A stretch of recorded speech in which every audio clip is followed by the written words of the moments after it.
Hello students, welcome to the TSN online education platform. Today we'll read chapter 2 Writing and City Life. Last video में हमने urbanisation in southern Mesopotamia के बारे में पढ़ा, temples and Kings के बारे में. Next topic is life in the cities, page number 39. So come to the page number 39. Life in the city. What we have seen is that a ruling elite had emerged. A small section of society had a major share of the wealth. Nothing makes this fact as clear as the enormous riches buried with some kings and queens at Ur. But what of the ordinary people? तो हम ये देखते हैं कि जो एक ruling group था, वो एलिट ग्रुप, वो एमर्ज हुआ था और ये बहुत ही छोटा सेक्शन था सोसाइटी का, जिसके पास में जो वेल्थ थी सोसाइटी की, उसका मेजर शेयर उनके पास था. बहुत कम गिने चुने लोग थे जो बहुत ज़्यादा अमीर थे, वेल्दी थे. Nothing makes this fact as clear. तो ये जो फैक्ट है ये हमें इतना क्लियरली और कोई किसी चीज़ से नहीं पता चलता जितना कि जो वहाँ के किंग और क्वीन थे उनके जो बरियल्स मिले हैं उनमें उन्हीं से ये सारी जो इन्फॉर्मेशन है वह मिलती है, क्योंकि उनके साथ में उनके बहुत जो प्रेशियस थिंग्स होती थी, जैसे ज्वेलरी है, gold vessel, wooden musical instrument है, उनको भी उनके साथ बरीड किया जाता था. तो इससे ये पता चलता है कि सोसाइटी का बहुत छोटा सेक्शन था जो बहुत वेल्दी था. लेकिन ऑर्डिनरी पीपल का क्या होता था इस बारे में इनसे हमें पता नहीं चलता है. We know from the legal taxes like disputes, inheritance matters, etc. That in Mesopotamian society the nuclear family was the norm. Although a married son and his family often resided with the parents, the father was the head of the family. We know a little about the procedures for marriage. A declaration was made about the willingness to marry, the bride's parents giving their consent to the marriage. हमें जो taxes मिले हैं वहाँ से, जो legal taxes हैं जिनमें disputes के भी हैं, इनहेरिटेंस यानी कि जो हस्तांतरण होता है उससे रिलेटेड जो भी उनकी उत्तराधिकार के जो मैटर्स थे उनसे पता चलता है कि जो सोसाइटी थी उसमें न्यूक्लियर फैमिली को नॉर्म माना जाता, आदर्श माना जाता था. What is nuclear family? A nuclear family comprise a man, his wife and children. तो न्यूक्लियर फैमिली वह है जिसमें एक व्यक्ति जिसमें उसकी फैमिली में हस्बैंड, उनकी वाइफ और उनके बच्चे होते थे, यानी पेरेंट्स उसमें नहीं इंक्लूड थे. तो इस तरह की फैमिली को आदर्श माना जाता था. लेकिन जो मैरिड सन होता था उस समय, वह अब मोस्टली अपने पेरेंट्स के साथ ही रहता था और जो फादर होता था वो फैमिली का हेड होता था. हमें वहाँ की जो शादियाँ होती हैं उसके बारे में, उसका जो प्रोसीजर होता था उसके बारे में भी बहुत कम नॉलेजेस मिलती है, बहुत कम जानकारी है उसके बारे में. तो वहाँ पर जब डिक्लेरेशन होता था किसी की विलिंगनेस के बारे में, पता चलता है कि शादी के बारे में, तो उनके पेरेंट्स उसके बारे में ध्यान देते थे. और उसके बाद शादी की इच्छा जब जताई जाती थी तो जो दुल्हन है उसके पेरेंट्स उसमें कंसर्ट देते थे, अपना सहमति देते थे. उसके बाद में then a gift was given by the groom's people to the bride's people. When the wedding took place, gifts were exchanged by both parties who ate together and made offerings in a temple. When her mother-in-law came to fetch her, the bride has given her share of the inheritance by her father. The father's house, herds, fields, etc. were inherited by the son. तो जब शादी की बात चलती थी तो parents जो थे वो सहमति देते, उसके बाद में जो शादी की रस्में होती है विवाह की वो पूरी की जाती थी.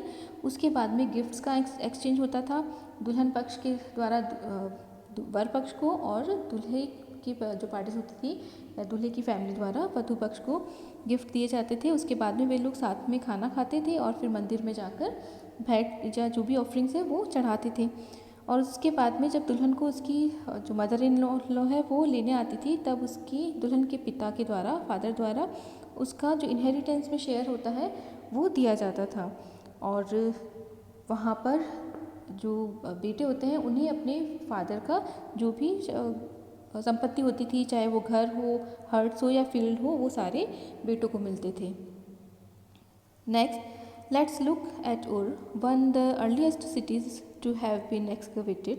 Ur was a town whose ordinary houses were systematically excavated in the 1930s.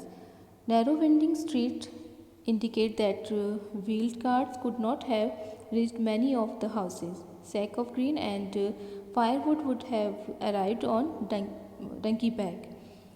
तो अब उर जो सिटीज़ है जो कि सबसे पहले जिसे खोजा गया था, एक्सकेवेट किया गया था, उनमें से एक है, उसके बारे में देखते हैं। तो वहाँ पर जो टाउन था वो और वहाँ के जो ऑर्डिनरी हाउसेस थे उनको सिस्टमेटिकली एक्सकेवेट किया गया था इन 1930s में। और वहाँ की जो वाइंडिंग स्ट्रीट है, जो पतली गलियाँ हैं, वहाँ पर उनको देखकर ऐसा लगता है कि वहाँ पर जो व्हील कार्ट्स थी, जो गाड़ियाँ होती थी पहियों वाली, वो वहाँ पर ले जाना पॉसिबल नहीं था, वहाँ पहुँच नहीं पाती थी। तो जो हाउस होल्ड थिंग्स है, जो ज़रूरी सामान है, उनको डंकी की पीठ पर ले जाया जाता था घरों के अंदर।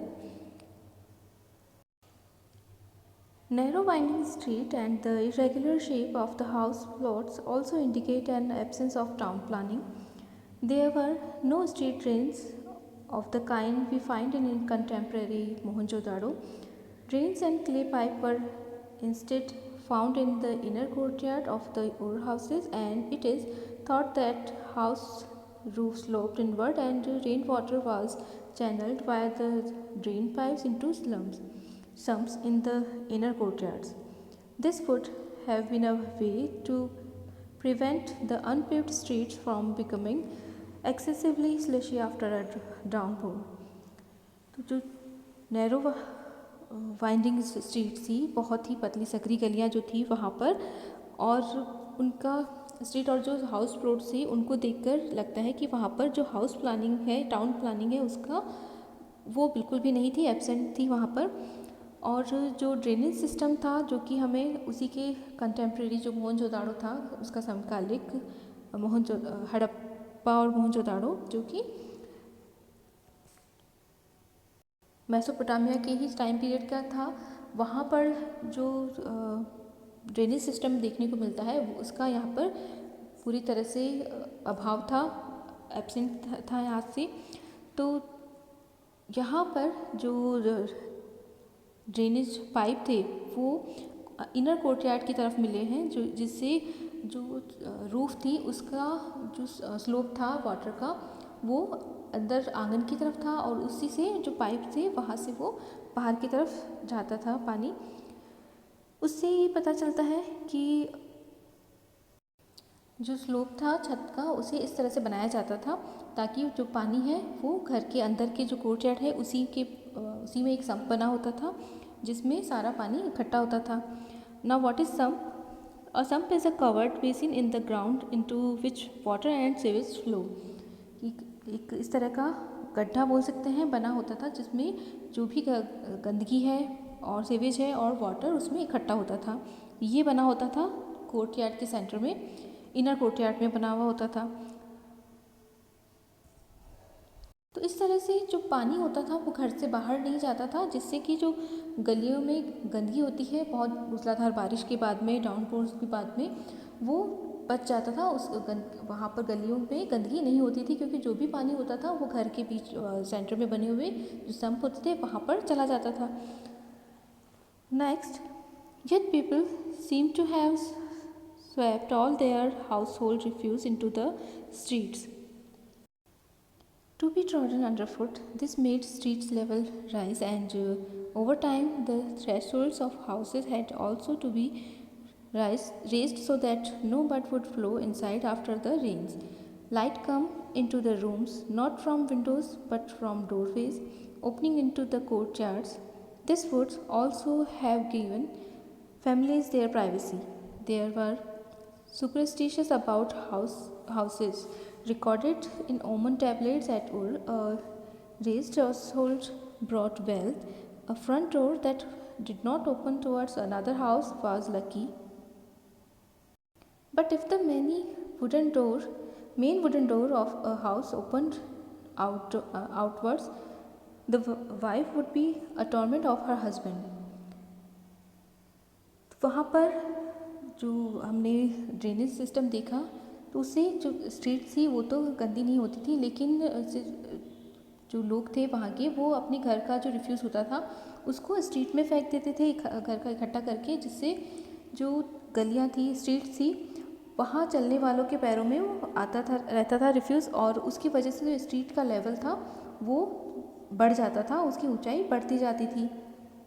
और जब गलियाँ का जो लेवल है वो बढ़ जाता था तो जो घरों का लेवल है उसे भी बढ़ाना पड़ता था, घर का जो एंट्रेंस है उसके गेट को भी ऊपर करना पड़ता था, ताकि जो बारिश के बाद में जो कीचड़ है, जो गंदगी है, वो घर में ना आ पाए।